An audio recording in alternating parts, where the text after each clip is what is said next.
नमस्कार, स्वागत आहे तुमचं पुन्हा एकदा आपल्या तिखट पाहुणचार रेसिपीज मध्ये। कालच्या व्हिडिओ मध्ये आपण बघितले भगरीचे छान मऊ लुसलुशीत जाळीदार धिरडे कसे बनवायचे ते।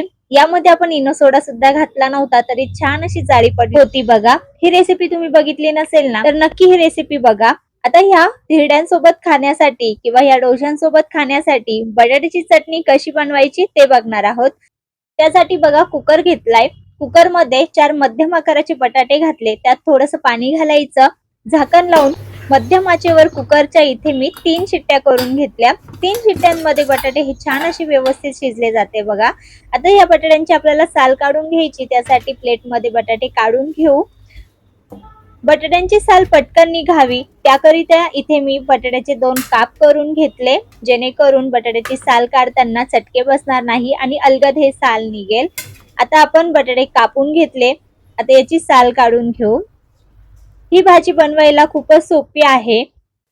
जेव्हा आपण उपवासासाठी कुठल्याही प्रकारचे डोसे तयार करतो, धिरडे तयार करतो, तेव्हा अशी बटाट्याची भाजी आवर्जून तयार करायची। तर आज मी तुम्हाला माझी पद्धत दाखवणार आहे। आता हे उकडलेले बटाट्यांची आपण साल काढून घेतली आणि तिचे बारीक असे काप करून घेतले। आता फोडणी द्यायची आहे, पण त्या अगोदर बघा इथे मी मिरचीचा ठेचा करून घेतला आणि भाजीला दाण्याचा कूट देखील घेतलेला आहे। फोडणी देण्यासाठी गॅसवर पॅन गरम करून त्यामध्ये उपवासाचं तेल घालायचं। तेलाऐवजी तुम्ही तूप सुद्धा वापरू शकता।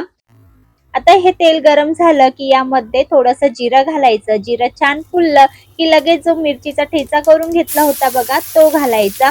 तर इथे मी मिक्सरला 4 ते 5 हिरव्या मिरच्या बारीक वाटून घेतल्या आहे, म्हणजे ही बटाट्याची चटणी ना छान अशी झणझणीत होईल आणि तोंडाला चव सुद्धा येईल।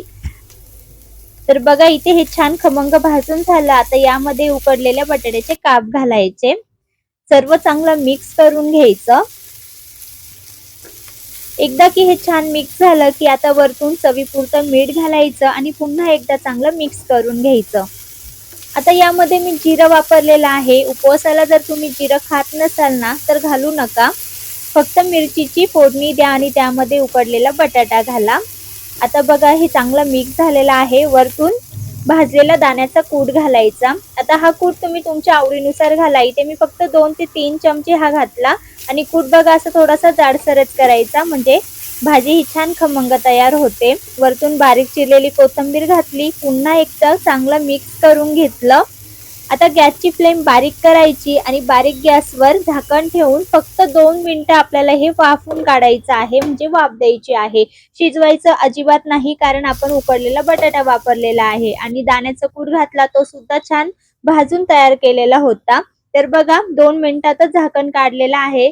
भाजीला छान अशी वाफ आलेली आहे। मस्त खमंग अशी बटाट्याची चटणी किंवा बटाट्याची भाजी फक्त 5 ते 10 मिनिटात बनवून तयार झालेली आहे। तर ही गरमागरम भाजी तुम्ही उद्या असणाऱ्या आषाढी एकादशीच्या उपवासासाठी नक्की ट्राय करून बघा।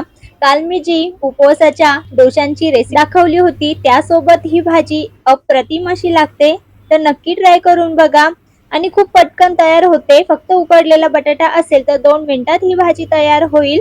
तर तुम्हाला आजची रेसिपी आवडली असेल तर रेसिपीला लाईक करा आणि अशाच झटपट रेसिपीज बघण्यासाठी आपल्या तिखट पाहुणचार रेसिपीजला फॉलो करा। धन्यवाद।